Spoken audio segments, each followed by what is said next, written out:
ഒരപ്പൻ തൻ്റെ കുഞ്ഞിൻ്റെ കൈ പിടിക്കുന്നത് പോലെ മകൻ അപ്പൻ്റെ കൈക്ക് പിടിക്കുകയല്ല, അപ്പൻ അവൻ്റെ കൈക്ക് പിടിക്കുന്നത് പോലെ.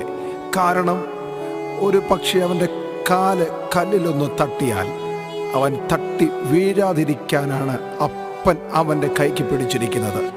കഴിഞ്ഞ ആണ്ടിൻ്റെ ആരംഭം മുതൽ ഈ നിമിഷം വരെ ഞാൻ അങ്ങോട്ട് പിടിച്ചതല്ല, മറിച്ച് ആ കൈ കൊണ്ട് എൻ്റെ കരത്തെ പിടിച്ച് ഓരോ ചുവടും അത്ഭുതകരമായി എന്നെ നടത്തി. ഞാൻ ചോദിക്കുന്നതിലും ഞാൻ നനയ്ക്കുന്നതിലും എന്നെ അത്യന്തം പരമായി നടത്തി.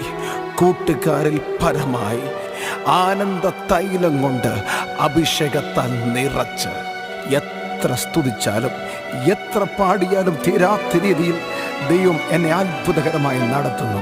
അതുകൊണ്ട് ആരൊക്കെ പാടി